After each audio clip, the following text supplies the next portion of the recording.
Both OnePlus and Hasselblad say that they've tuned the OnePlus 9 and 9 Pro shutter to sound exactly like a real Hasselblad camera. I'm here to show you if that's accurate or not. Let's do it. Here's the OnePlus phone. And now for the Hasselblad. This one sounds a little meatier.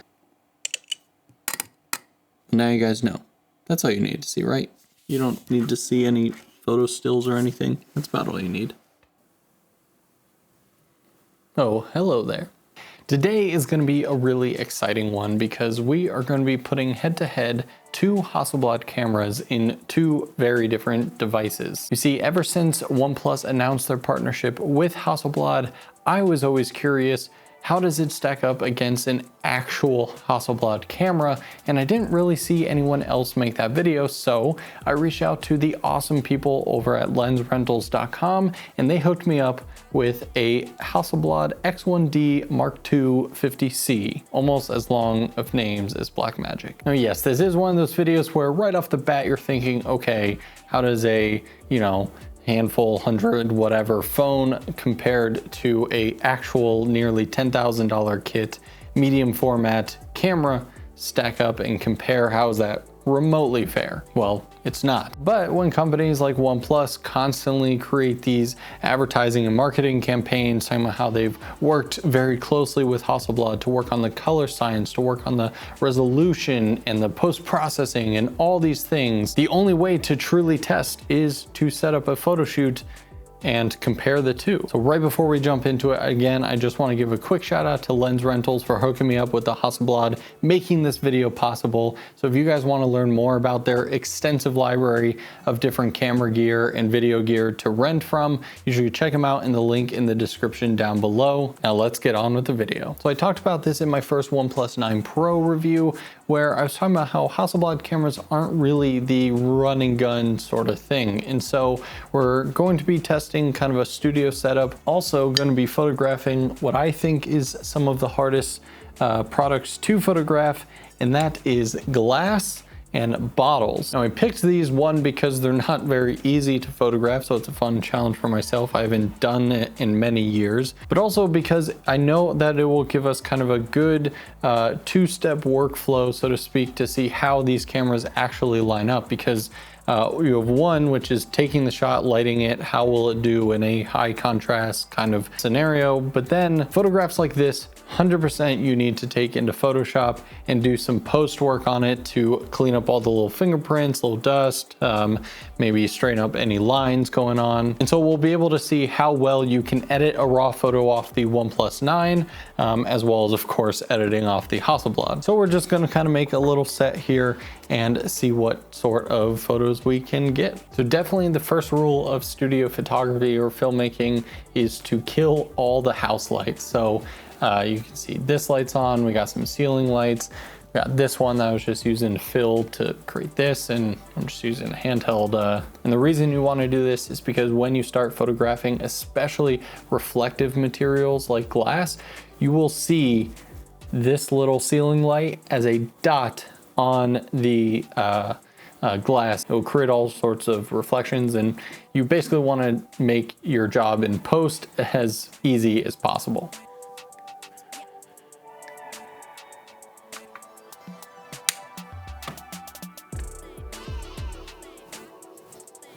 Yeah, so we got all the lights killed, and so now we're gonna start staging, and then we'll set up lighting for the products.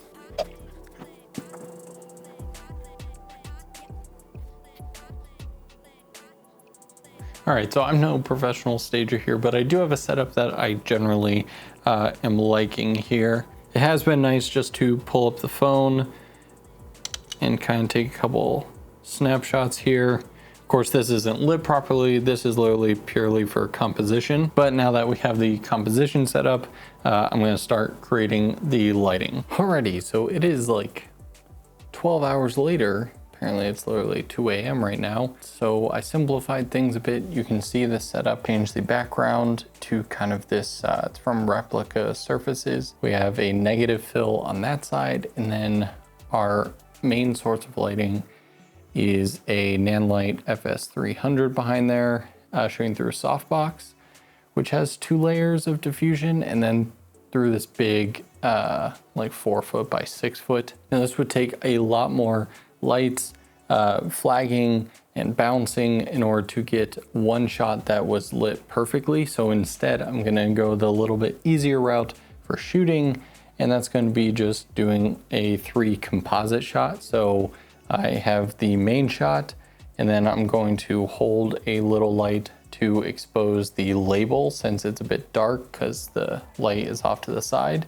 And then I'm also going to hold the same small light above the glass to get that, and then I'll composite all 3. So I'm going to shoot with the Hasselblad first, and then we're going to grab the OnePlus 9 and do the same exact thing, take it to the computer, see how it looks. Hasselblad has an awesome app. Is it on Android? That'd be super freaking awkward if it wasn't, right? Nope, not on the Play Store. All right, well, that's a little bit awkward. The camera with the Hasselblad camera doesn't have the Hasselblad remote app. But anyway, there's a really good iOS app directly made from Hasselblad that allows you to live preview, change all the settings, and remotely control the shutter on this. I haven't had still photography strobes in forever. So in order to get this dark, moody look, I'm at f2.8, 100 ISO, and 15th of a second for my shutter. And so I was getting kind of blurry. So I'm going to expose from here. So our first shot, boom. And then like I said, I'm gonna hold this light, looks good. The third one for the glass, kind of like how it's hitting the fabric as well. All right, so now we're done with the Hasselblad. Time for the OnePlus 9. All right, so we got the phone on here. Now we just need to frame up. So first of all, ISO, we're gonna match it with the 100, 1/15th of a second shutter. And I think this is around an f2 lens anyway, so aperture is probably roughly the same. All right, and I'm going to do the same thing. We're going to do a kind of base exposure. I'm going to expose for the label and then expose for the bottle and see how this comps together. And of course we are shooting in the RAW format on the phone. I'm going to touch this shutter very lightly because I don't have a remote. Because I could put a timer. Let's do that. 3-second timer.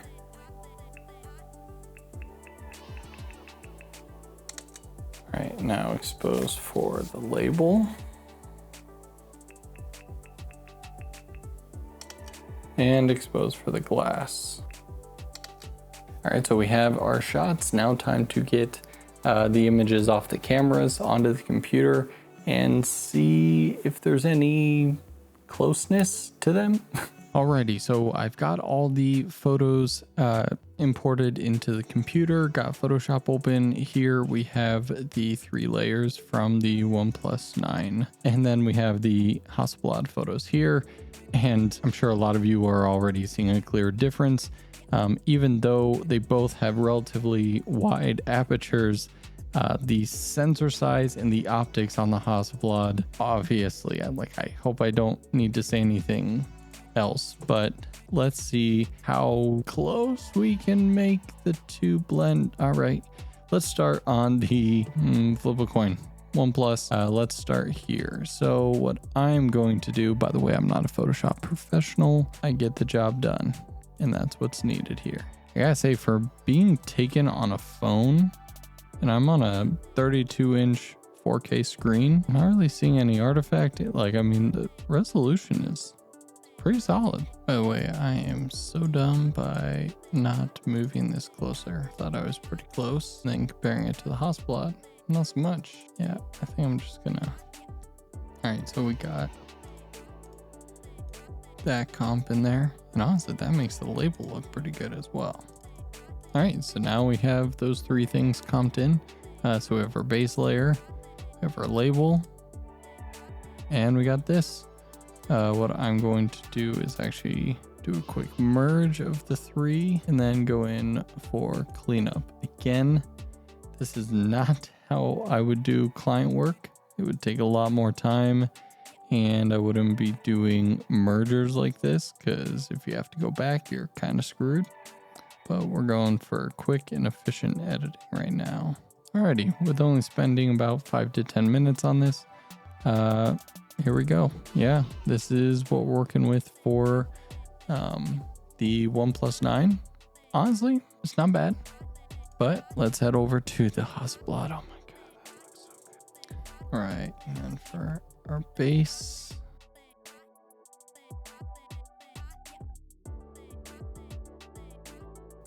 Alrighty, I'm going to go ahead and export these out so we can take a look at them side by side.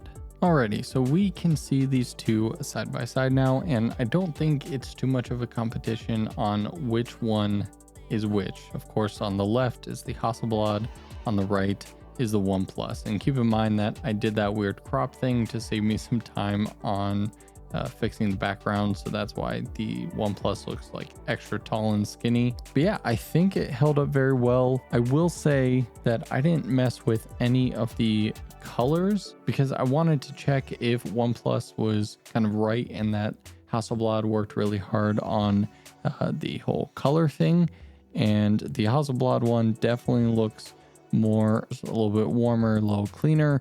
And on the right, we're getting quite a bit of green. That background has quite some green in it, as well as the black cloth also is a little tinted green here. So of course I could go in, adjust the tint after the fact to match it a bit closer, but right out of the camera, you know, there is some color differences here, especially at f2.8 here. We can really see the background start to blur out.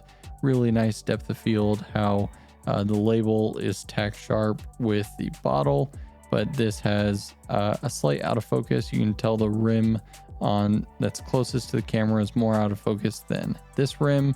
Whereas here, because it's such a small sensor, such small optics, so much of it is in focus. And this is where you have those like portrait modes, but I wouldn't use that for like a product shot.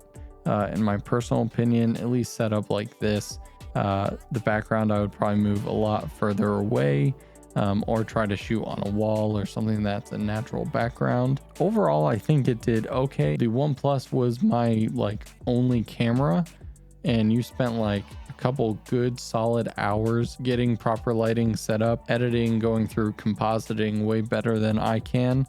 You can make a compelling product shot. Again, keep in mind where the image is going. If I shrink these down, the differences becomes even less apparent. Yes, you can still see the depth of field slightly. Man, you could really match these up pretty good. Again, the color accuracy, the tones, I really like in the OnePlus. So for a phone, it looks great. Let me know what you guys think down in the comments below. This was a lot of fun testing. Again, I wasn't going for like, oh, can the OnePlus 9 actually beat a $10,000 camera? I don't think anyone thought that was going to happen. The goal was to see how close is the phone compared to the actual Hasselblad camera. So again, huge thanks to Lens Rentals for lending me the Hasselblad X1D. If you guys want to check them out, get all your lighting, camera, lenses, and accessories for your next shoots, check them out in the link in the description below. Possibly have a little coupon code or something down there as well. Thanks so much for watching, guys. I'll see you in the next one.